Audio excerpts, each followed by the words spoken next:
Avec le 14e loup tué ce week-end dans les Alpes-Maritimes à Uthel, on est désormais tout proche du quota de tir autorisé en France, plus que 3 bêtes. Et coïncidence, la justice à Toulon vient d'accorder un répit aux loups du plateau de Canjuers. Les associations de défense de l'animal ont obtenu la suspension de l'autorisation de tir de prélèvement au grand désespoir des éleveurs sur place. Reportage de Francis Mallory, Alexandre Desquites.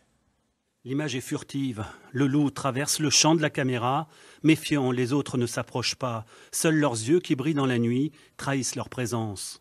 La scène a été filmée il y a quelques semaines sur le plateau de Canjuers, le jour d'une attaque particulièrement bien menée. Ils poursuivent le troupeau, ils enseignent 2 ou 3 sur place. Après le troupeau, il sort défiler. Il a la course-poursuite.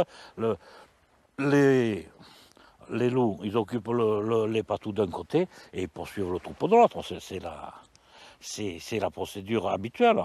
Dans cette attaque, l'éleveur a perdu 2 de ses chiens et une quinzaine de brebis. Les rescapés sont toujours soignés et isolés dans un parc plus petit.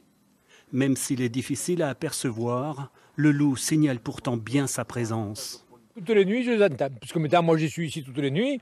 Donc, toutes les nuits, je les entends. Ils hurlent au-dessus. On ne sait pas bien dire là. Pour se protéger, les filets électrifiés et les chiens ne suffisent plus à repousser l'animal. Alors les bergers ne comprennent pas bien pourquoi les tirs de prélèvement sont interdits.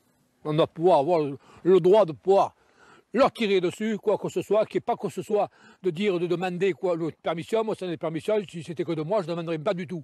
Pour les associations de protection de la faune sauvage, les tirs de prélèvement renforcés ne protègent pas les troupeaux. Mieux vaut privilégier la présence de l'homme. Il faut faire en sorte qu'on puisse éliminer de temps en temps, au cas par cas, un loup et qui s'en prend directement au mouton. C'est ce qu'on appelle les tirs de défense. Donc là, finalement, c'est une autodéfense.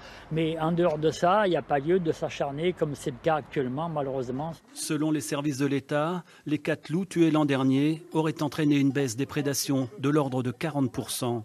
On estime à ce jour que 4 meutes reproductrices sont présentes dans le Var. Environ 300 attaques de brebis par an leur sont attribuées.